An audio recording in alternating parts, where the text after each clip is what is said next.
Hello everybody, it's Glass Half Dead here, and today you're getting a battle report between the Asuryani and the Grey Knights, or as I'm calling them, the Storm Knights, because of course I've converted Stormcast Eternals into being Grey Knights because they just look way better. Before we get in, a little bit of admin for you. All of this terrain is from TinkerTurf. They currently have another Kickstarter on, go check it out. I'm not promoted by them in any way, I just like their terrain. All of the Asuryani, all of their markers are from a website called Laserforge. Check that out, link in description. Again, not promoted, these are just the things that I'm using. Whereas all of the Grey Knights are going to be using status dice, which you can get from Etsy, and specifically the ones I'm using are from the Mr. Laser store. Now with that out of the way, if you are a subscriber, I'd like to say a big double hello to you now. What does a double hello get you? Well, I'm not telling you just yet, but if you want a double hello in the next video, subscribe now, like, leave a comment. Would really help the channel out, as these battle reports do take a very long time for me to edit together. And as you might guess from seeing my face on a battle report, even though I'm playing a solo battle, there's going to be a slightly different format in today's video. If you only want to see the tactics talked and don't really care what happens in the turn by turn basis, check out the timestamps. You're going to be able to jump from me talking turn 1, me talking turn 2, etc. I'm playing Rules from the Commanders International Tournament pack, and this mission specifically is the maximum strength mission, and the bonus objective for this mission is that if your commander holds an objective that is not in your deployment zone, you get 1 VP per turn. And now let's meet the teams. We have the Asuryani being run as Ulthway, and our commander is of course a level 1 Farseer, supposedly the best of the Eldar commanders. I've given her a Singing Spear, Guide and Fortune. Guide will be to get those long range kills. Fortune is basically to make the Wraith Guard really tanky so he can do whatever he wants. I've taken her as a Psyker because that's a nice and easy pick. This Howling Banshee is a combat and has an Executioner just so she can kill anything she wants. The leader is a Ranger, not because they're good but because I had the points. Dire Avenger Exarch as a Veteran. A random Guardian Defender because why not? The second specialist Howling Banshee is a Zealot. Striking Scorpion, all the gubbins. 2 Storm Guardians with fusion guns because oh my god they're amazing. And finally a Wraith Guard with D-Scythe. Is it a troll pick? You decide. On screen are the 3 secondaries I'm taking: Overkill, Death from Afar, David and Goliath. I did have trouble deciding on these. As the Asuryani, I'm feeling good. I'm feeling strong. This obviously isn't the most competitive Asuryani list that could ever be brought, but I think it's still decent. Obviously, I've got the 2 fusion guns, and I've got the Wraith Guard. I'm able to do a lot of damage, and I'm also able to tie the Grey Knights up pretty effectively with the double Banshees there, which is why I took 2 instead of 1. And I'm able to constantly attempt to deny the Psychic, which is why I went with the Farseer instead of a Warlock. I'm feeling really strong and really confident, and I don't have anything I'm really scared of. I suppose the only thing I do need to keep in mind is obviously the enemy commander. He's big, he's scary, he has a 4-up invuln, which if they spend 2 CP can become a 3-up invuln. Yes, that specific tactic does work on invulns, it calls out invulns in the tactic there. So that's concerning. But that's still 2 CP, and even though this is a 3 CP packet, I don't think they're really going to be spending that too often. My general battle plan is going to be to avoid the commander if possible and just take out the rest of the team. With that said, if I'm put into a position where I have to deal with the commander, I've got 2 fusion guns and a D-Scythe, so I can. And here's my lovely Grey Knights. The Brother Captain is an absolute beast. I don't intend to ever use Hammer Hand, but with the Nemesis Force Halberd I can absolutely destroy any Eldar that come my way. This guy's going straight down the middle, and he's going to live. He's also Ferocity, because I want to be able to use the 1 CP extra charge distance. That's going to be a great counter for the D-Scythe, and also just killing Howling Banshees. My Justicar here is using a Nemesis Warding Stave.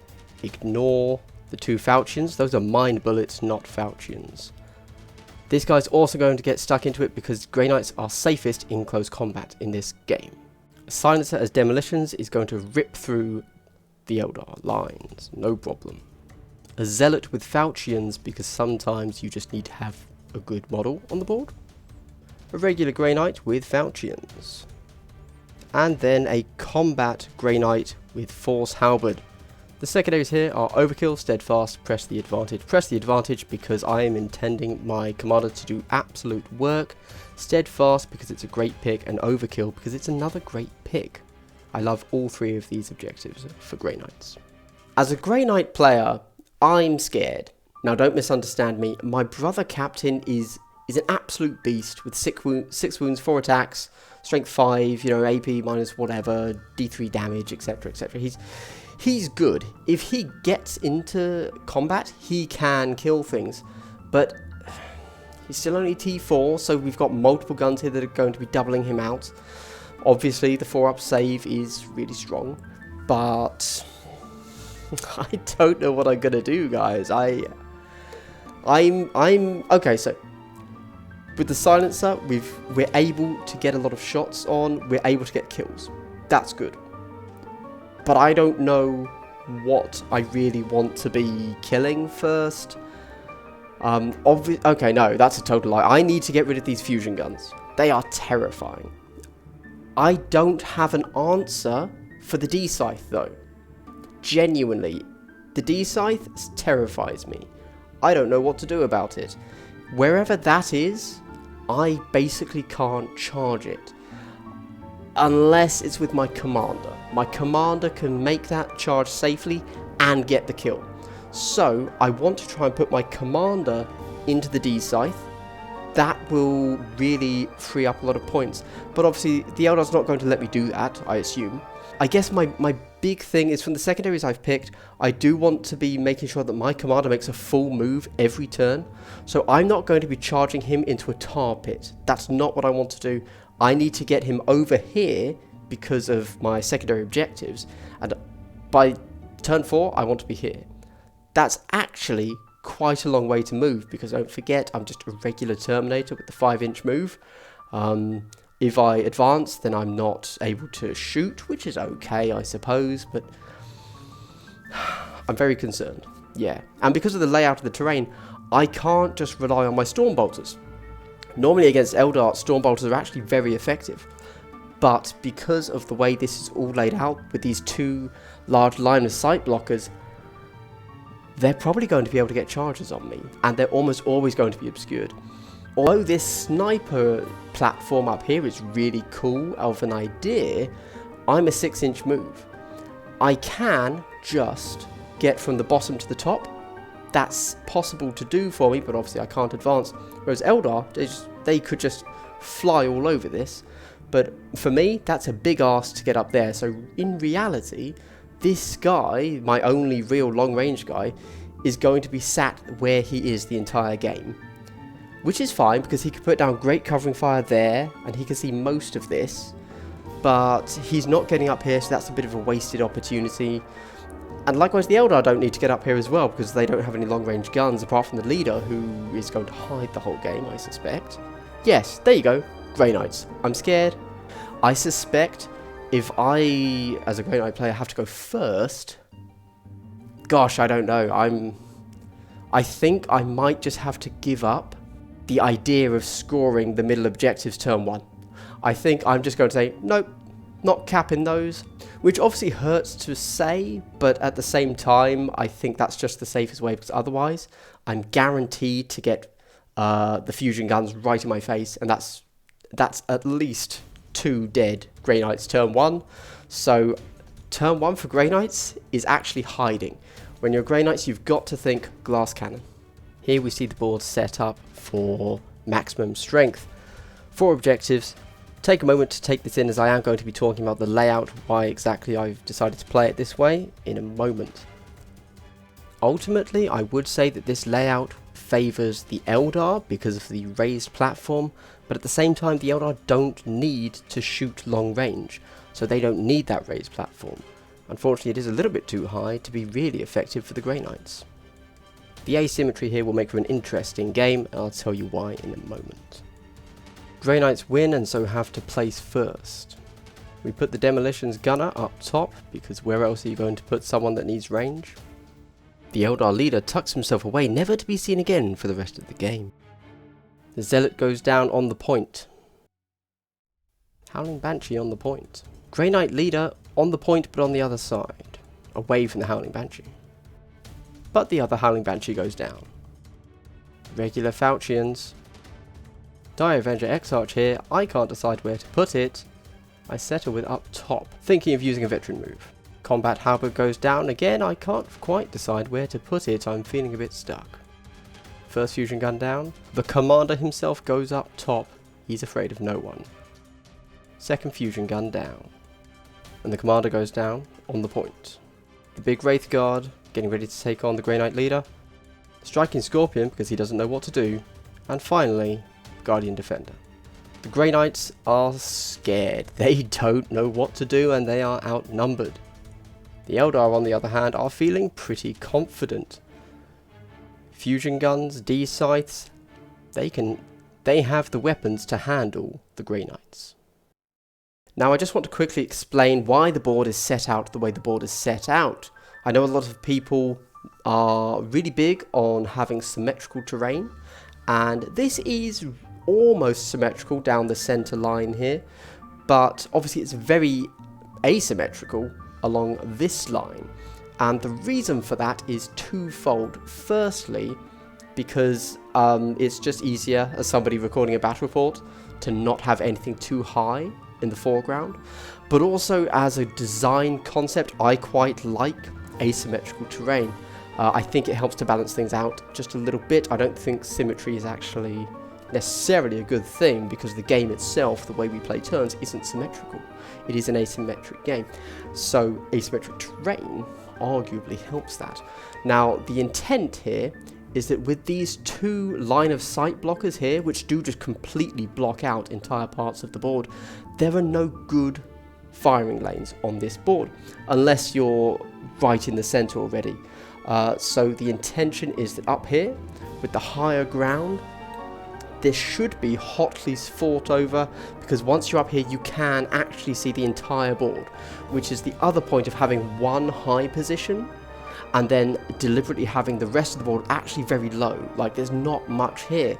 So if I get this guy up to here, for example, I can hit everything. That's the intention. One side very low in terrain, one side very high. But if you're down on the ground, lots of line of sight blocking. So this means melee have a nice way to get up there without being just blown apart. And yeah, I'm pretty happy with this terrain layout, all things considered. The Eldar roll a 1, and the Grey Knights also roll a 1. We roll again, and the Grey Knights get first turn, normally a bad thing. Our Demolitions moves up just so he can get some clear shots. Essentially, everybody here moves forwards. We move the normal guy first, just being able to get onto the point. Then we move our combat halberd and try our absolute best to hide him. Let's see if that works. Our commander moves, again just a normal move, not an advance here. Our leader moves to the side, and we unfortunately realise that we left our zealot back on the point, not the normal guy. Guardian Defender advances. He manages to get onto the point. And we could just see it there, that is our combat halberd. That is an obscured shot, we couldn't quite hide him. Shuffle to the left so that we can see. Striking Scorpion advances. Howling Banshee moves off the point and prepares for a charge in the next turn. Other fusion gun moves to the side. Wraithguard advances onto the point, ready to tank whatever comes our way, but not quite as bold as first thought. Other Howling Banshee moves up, also ready to charge next turn. Farseer readies. Our leader shuffles up to make sure he can't be shot. Dire Avenger Veteran moves up, making sure he's obscured, but still able to shoot a bunch of guys. Into the Psychic phase. First up, Grey Knight Cybolt. D3, but doesn't matter. Ulthway fails. And it's a flesh wound. Guide successfully casts. And Fortune also successfully casts. Neither of them denied. Shooting phase turn 1. And we can see me trying to find out if I have line of sight there. You've got to get down to eye level sometimes, guys. We decide to do 4 into the Howling Banshee. We hit once. We wound. Save has failed. That's D3 damage. Dead on a 6. Removed. And then the remaining 2 shots go into the Wraithguard. Now the Wraithguard shoots at the leader. D3 shots. It's just 1. It wounds. And the entry rolls a 5. That is 1 dead Grey Knight leader. That's obviously not good for us. The regular Grey Knight is shooting at the striking Scorpion. Hits twice. Wounds twice. 1 save. It's 1 wound. Now the fusion gun can shoot through the gap. That's a miss. But our combat halberd can return fire. 1 hit. But I failed on the wound. Striking Scorpion is going to use the grenade now. D6 shots. That's 6. That's all hits. And only 1 wound. And we save it. Only AP -1. Commander shooting at the Dire Avenger now. Hits 3 times. Wounds once. But it's a save. Dire Avenger shooting the demo now. Hits twice. Fails to wound. Shoots again. Hits once. Fails to wound. On the morale phase there's only the 1 flesh wound. And he passes. Which takes us to the turn 1 scoring. Grey Knights managed to score 2 on primary and 1 secondary with overkill there. Whilst the Asuryani got 3 on the primary because they managed to hold more than the Grey Knights. But unfortunately their 1 kill wasn't an overkill. If you recall, the Wraithguard only shot once with his D-Scythe and that's only 1 damage. They did however score death from afar thanks to that. I liked this turn 1 for a lot of reasons, specifically the fact that in a way, not much really happened, which to me says that the line of sight blockers in the middle are doing exactly what they're supposed to do. It gives both teams time to close unless you had decided to set up far back and up high, which is the intention, and it makes for a nice balanced play area. As you can see, next turn it's all about the charges, and I think both sides have a lot of things they want to do. It's important for the Grey Knights that commander keeps on moving up so that they can press the advantage on turn 3, and likewise for the Asuryani, that Farseer needs to move into the game and do something, because if the brother captain starts getting kills, then they're going to be losing VP every turn. Despite losing the leader, the Grey Knights successfully didn't get tabled turn 1, which is pretty good. Okay, so my turn 1 recap thoughts as the Grey Knight player is that, this might sound odd, but I obviously lost my leader, who is, I mean that's really bad for me, but I only lost 1 model. I think that was actually a good turn. Like, I mean, everything went as I thought it would go. Yes, losing the leader sucks, but don't forget that Commanders International is a 3 CP format, so you get 2 natively and you get 1 for the leader. Yes, I lose the 1 from the leader, but this isn't 100 points or 125 where you only get 2 CP. So I'm okay with it. Like, this isn't a crippling loss. It sucks, but it's fine. I do think that was a tactical misplay by me, and the Eldar definitely called me out on that. You know, it is what it is. I should have kept the leader hidden, much like where I put my commander. I should have just hidden. I don't know why I didn't really. It was just a misplay. Everything else went okay. I got 1 kill on the Banshee. That was good. It's a shame that I didn't kill the Guardian Defender. That would have actually been a really big... like, that Guardian Defender was worth a victory point for me. So perhaps I should have re-rolled there. But that's the way it is. Yeah, I should have re-rolled. I was kind of saving the re-rolls over there for a potential kill on the fusion gun, because of course that's a really killy weapon. I would have liked to have destroyed that turn 1. That would have been good for me, but I didn't. So it is what it is. As the Eldar player, yeah, I'm ready for this. Turn 2 is going to decide so many things, but as the Eldar player, there are 2 things that I misplayed on. Firstly was my Farseer. So after I had moved everybody off, I just clearly wasn't thinking, and I realised that I had moved everybody off of the point. The 1 point I was currently holding. And it was like, oh, I have to leave my Farseer at the back. It's fine, the Farseer isn't that killy. She was mainly there to give out the buffs, the guide, and the fortune, which she did. Still a misplay. Really, I suppose I should have left the Guardian Defender at the back, or the much more common thing to do, put your leader on that rear point. The reason I put my leader back here was because I just wanted him completely out of sight. No chance of him being seen, and I didn't want, for example, this guy up here, if he could have seen the leader, might have just put all 6 shots, he probably would have hit, probably would have killed at that point.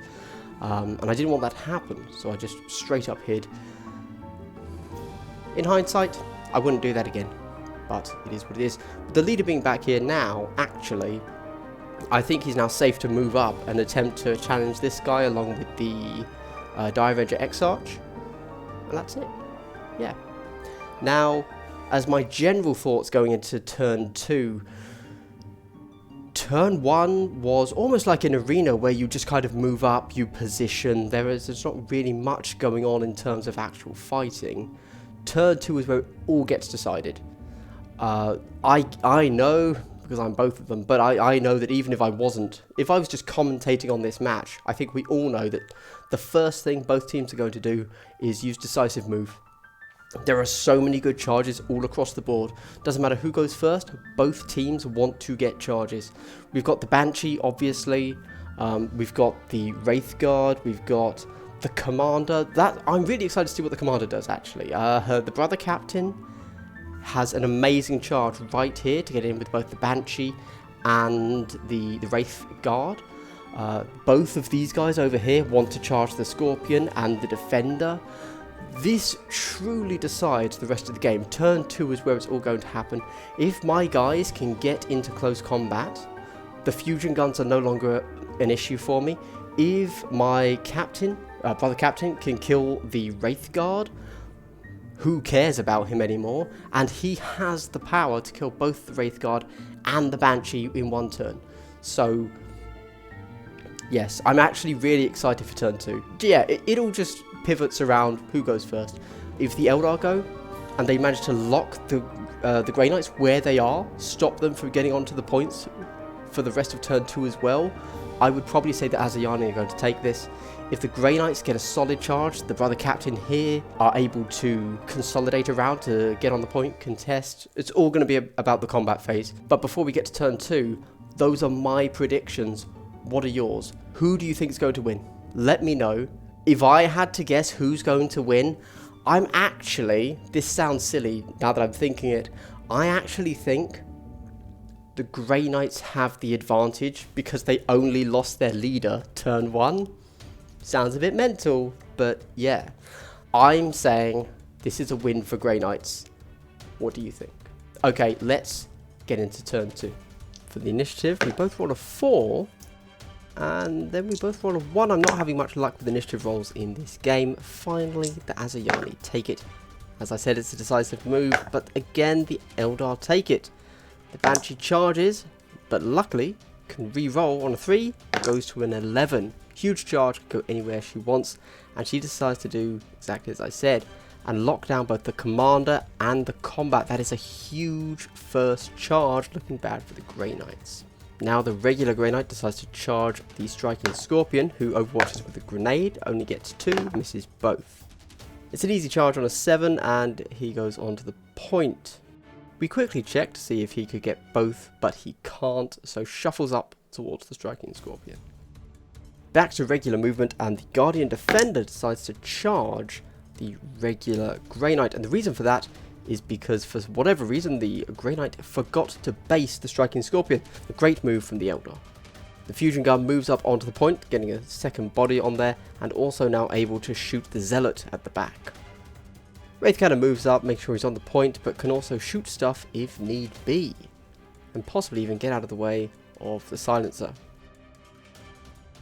Farseer advances, going next to the Wraith Guard, giving herself the possibility of a Cybolt, which will give her a kill and a VP.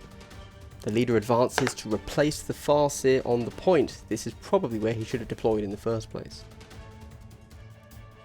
Fusion gun moves up to get shots on the silencer. Dire Avenger readies. Once again, we see our Lord and Saviour glass half dead. Got to check lines of sight. And the silencer readies. As the zealot's been targeted, he charges the Banshee. The 4's all we need. This has actually been a very complex movement phase, and I'm going to go over exactly why it's so confusing and complex in another video. That's how many rules interactions are at play here. If you want to check that out, I'm linking to it right now in the top right corner, or you can check the description for this further video. Long story short, a lot of stuff is happening, and it interacts with both the psychic abilities and charging and order of operations. It's very complicated. Into the psychic phase, Farseer goes first and tries to cast Fortune on the Wraith Guard to make sure he can tank things, but fails. Cybolt into the commander. Rolls a 9, but the commander denies the witch with a huge 12. The commander Cybolts the Banshee. We get very lucky and we roll a D3. It's 3 mortal wounds. One of them gets Ulthwade. Injury roll of 1, but we CP reroll it, and that is a dead Banshee, and that is huge and has to get covered in another video. As the Guardian Defender based us, we now Cybolt him. Goes off, and no Ulthways. That's a dead Guardian Defender. Into the shooting phase, and the Ready Die Avenger goes first. All into the silencer. It's 2 hits, 2 wounds, 2 saves. 1 hit, no wounds. Silencer returns fire, and we go 3 and 3. 3 into the fusion gun. That's 3 hits, 3 wounds because of demo. No saves. D3 damage, it's 2. That's a dead fusion gun. And we then do the other 3 into the Die Avenger. 3 ones, so nothing. Because the Banshee died, the fusion gun can now shoot the Zealot or the combat. We go for the combat and we miss. The commander shoots into the Farseer, so he's now unengaged. Hits 3 times, wounds no times. Farseer returns fire. Hits, wounds, but it's a save. Now the D-Scythe, D3, 2 wounds, 2 saves. Finally, the combat halberd returns fire into the fusion gun. 2 hits, 2 wounds, 2 saves. And that is the end of the shooting. In the fight phase now, the Asuryani decisive strike, but the Grey Knights don't challenge it because they know they're going to need all the CP they can get. But first, the striking Scorpion uses Mandy Blasters, which does nothing. He then attacks with the Scorpion Claw, hitting 3 times, wounding 3 times, no saves, D3 damage. That's 2, and that is a dead Grey Knight.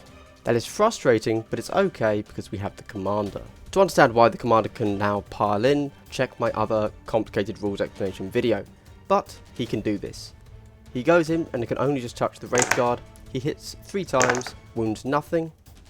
Big letdown, but it's okay because we have Honor the Chapter, which allows you to immediately fight again. So the Wraith Guard is a tough target, so we consolidate around so that we can attack the Farseer with Honor the Chapter. 2 hits, 1 wound, and a save. That was disappointing. Anyway, the Farseer attacks back. 2 hits, no wounds. Wraith Guard attacks, 1 hit, no wounds. Things didn't go quite as expected. There is no morale phase as there were no flesh wounds on the board. The Grey Knight scored kill 1, kill more, whilst the Asuryani just managed to score kill 1, hold more. Eldar managed to get overkill. However, the Grey Knight commander did get a kill in the psychic phase, so they score that VP as well. Let's start from the beginning. The decisive moves. I think both teams did exactly what they should have done. The move from the Banshee, even though the Banshee ended up dead, was a good idea. It could have locked up 3 Grey Knights, that's half the team, including the commander. She was expected to die, that's fine, but it was still a solid move. However, Grey Knights managed to get a D3 psychic attack, killing her, which then also allowed the Grey Knights to refocus their psychic on somewhere else and kill a second. So there's really, really strong psychic phase for the Grey Knights. You can't plan for that, you just got to let it happen, obviously. The Ulthways did nothing, as they do. Obviously, the Grey Knights would have really wanted to get that decisive move themselves, and they would have done exactly the same. We would have had the commander go over, charge the Banshee and the Wraith Guard over there. That's what they wanted to do, couldn't do it. And I still think the move down there with the regular Grey Knight with the Falchions into the Striking Scorpion was a solid move. Decisive strike, what can you do?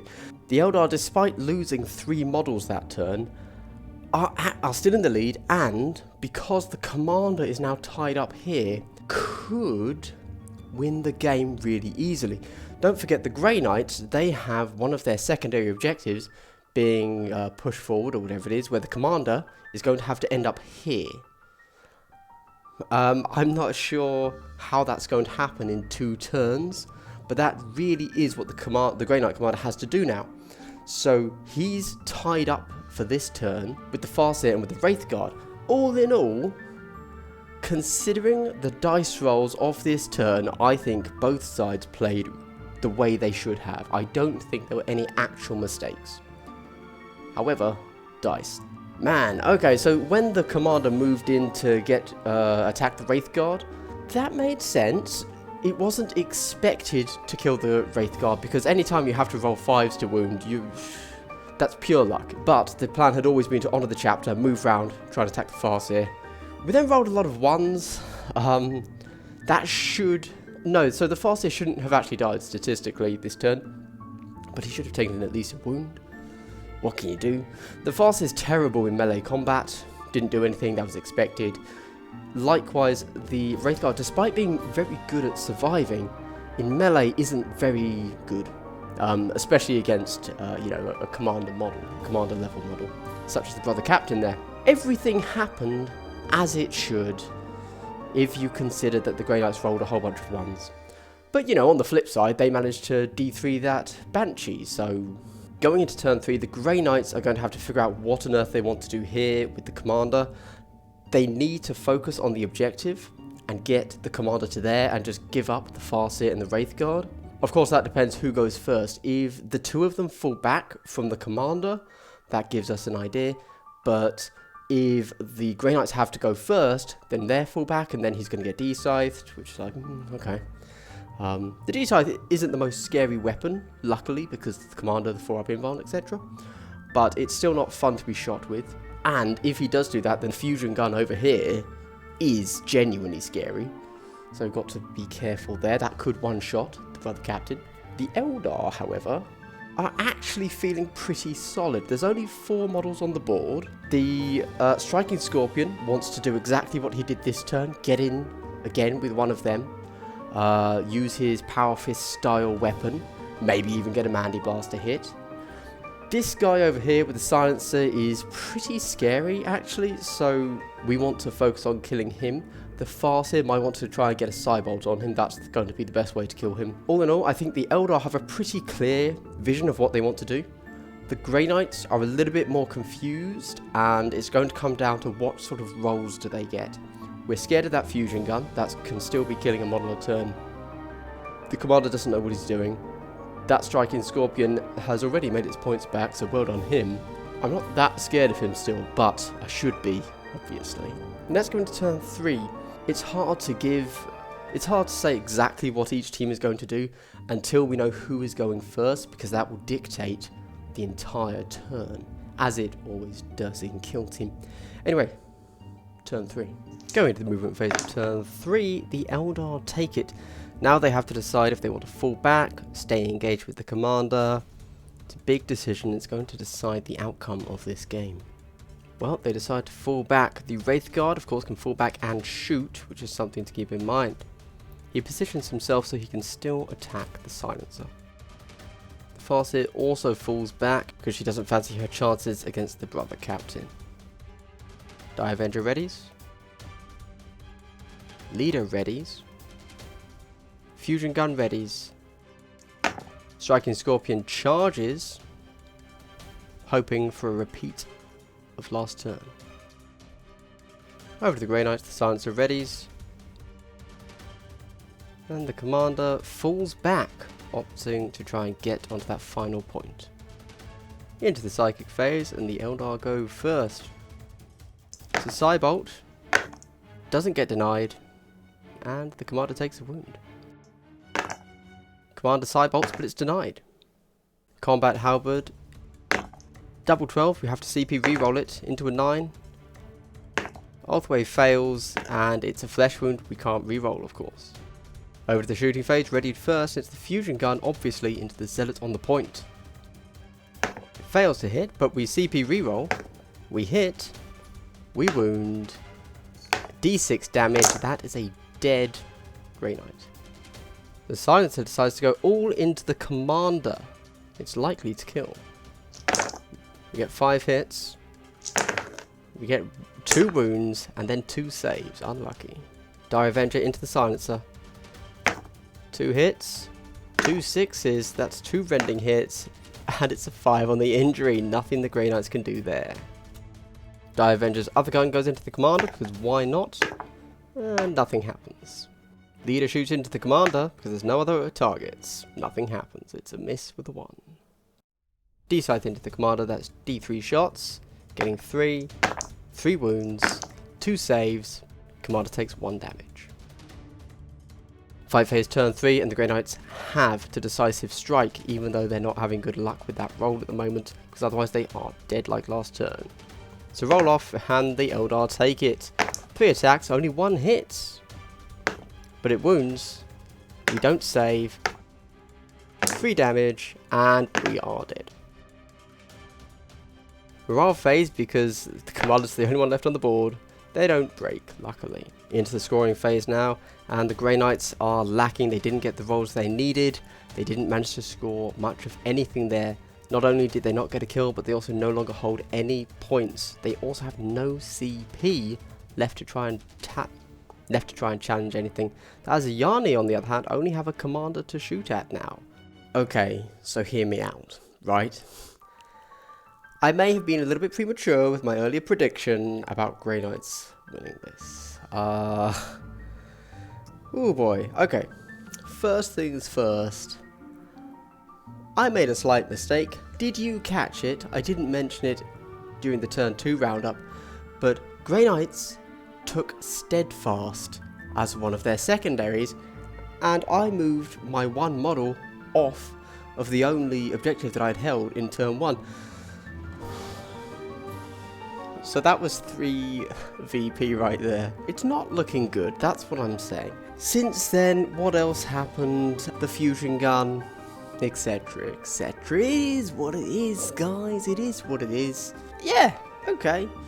Anyway, going into turn 4, I don't know what to do. Obviously, the Grey Knight's Commander, I made the decision to, as the Asuryani, to fall back from him because I did not want to be in combat, even though knowing he needs to get there, to the final objective there, to get 3 CP.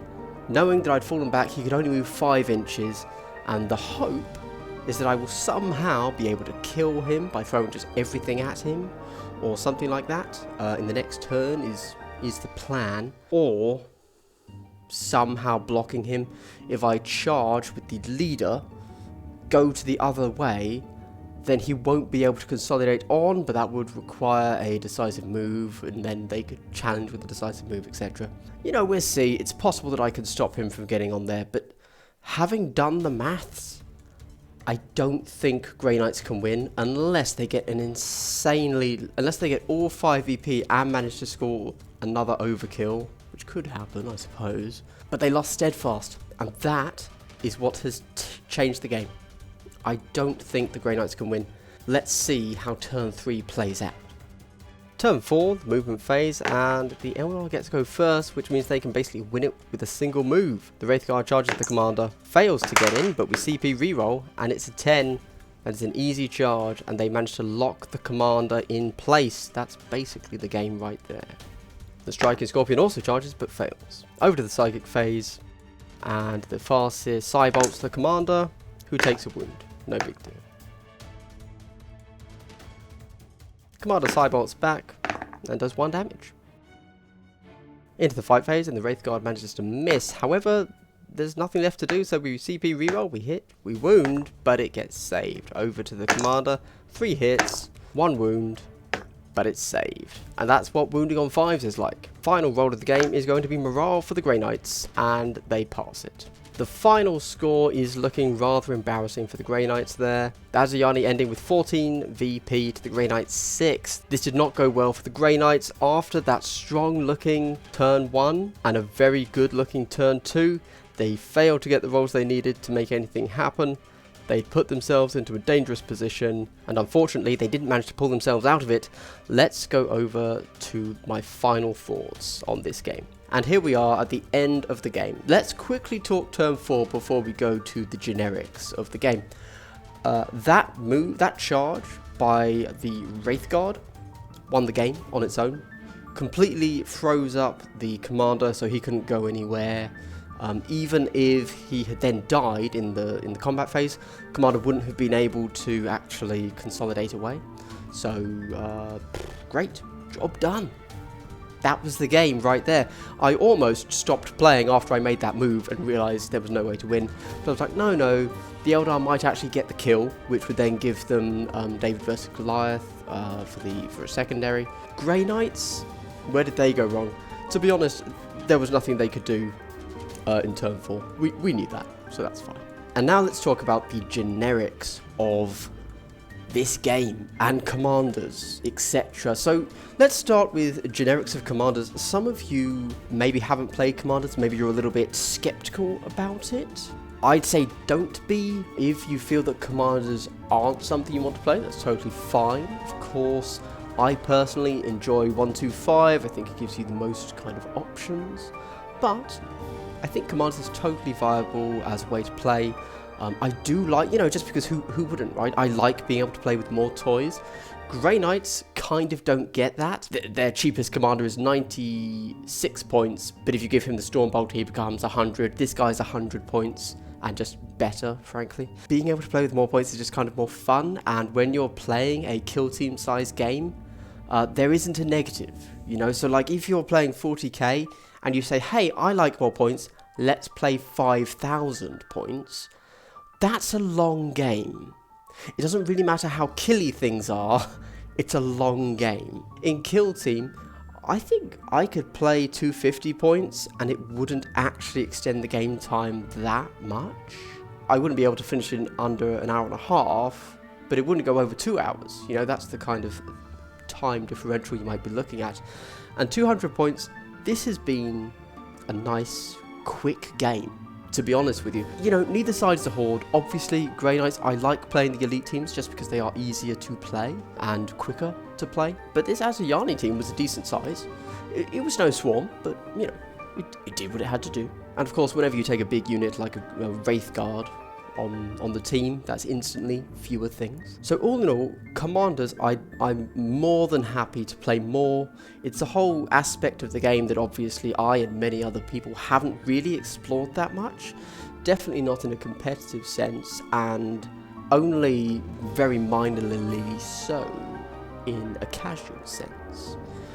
Am I going to do a Commander's Battle Report for my next one? Yes, I suspect I will. What am I going to play? No idea. Might do the Asuryani again, purely because I've only just painted them up, and so it might be fun to do more of that. I'm feeling like some Thousand Suns is the next army to bring in. They could go against Admech, or they could go against Imperial Guard.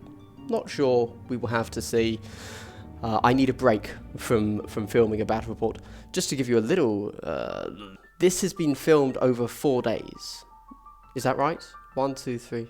3 days. It's been filmed over 3 days. Then the editing of it is an extra 2 days. So it takes me about 5 days of actual just solid... so 12 to 16 hours is how long it takes me to actually do one of these battle reports. Of like actual man hours. I am doing something constantly for that 12 to 16 hours. So these do require a little bit of downtime, I've really enjoyed playing this. This has been fun. I love the scenery I've set up here. I love the models. This is really fun to do. It's just a lot of effort. Yeah, I don't really have anything else to say regarding the actual tactics. There were a lot of mistakes. Oh yes, that's why I was saying that. If you saw me make some strange moves, for example, forgetting my Grey Knights had Steadfast, which I would never do in a real game, the reason for that is because I went away, slept, and came back 12, 14 hours later, and began turn 2. Obviously, that is a very strange way to play Kill Team. So if you're seeing odd mistakes, that's the reason. I think I've nailed the rules on this. I don't think I made any rules mistakes. I've already edited turns 1, 2, and 3, now that I'm talking to you at the end of this. So that's all locked in already. So I believe I've missed a few rolls. There was 1 or 2 times where somehow in the editing, I just lost the Ulthway roll that I made. Or I think the psychic things got a little bit funky in the end turn there, but whatever. And that's it. So yeah, I think I've nailed all of this, and I'm really happy with this battle report. The only thing I have to do left is add this talk and then put some music over it, and I don't really know how much music I'm going to put over it. I've rambled a lot. Here are some questions for you. Which factions would you like to see up next? And how could I improve upon this format? Obviously, this has been a little bit different. I've had more face-to-face with the camera, which I haven't done in a battle report before, and the reason I've done that is because when I watch a battle report of 40k, it's great to see the models moving around. You know, you get those nice cinematics. I feel I've done that in the best way that I can, considering I'm playing solo because of COVID. So I think I've got that down, but often, because I don't know the rules and the armies amazingly well in 40k, I wish people would say why they're doing things. Like, it's great to see the movement and the dice rolling, that's fun, but I don't know why they're doing things, and I genuinely want to know. And so that's why I have hopefully given you a little bit of tactical insight after each turn as to why I did something. Of course, we do run into the same kind of problem where I might forget that I made perhaps a controversial move and forget to bring it up. Yeah, so I hope that this little face-to-face, this little tactics discussion after the fact is good for you. Is there anything else you'd like to see? I can't think of anything else I could do. Perhaps you'd like it edited slightly differently. Just, yeah, anything you'd like to see in the battle report that I haven't already done. Or if I did something and you felt it didn't quite work for you, that would be good to know too. Do you feel that my little tactical discussion after the fact here was no good? Please let me know, I'd be really interested. Which means we're kind of at the end of the video, which means if you're a subscriber, I would like to now officially give you your triple hello. Good job, you.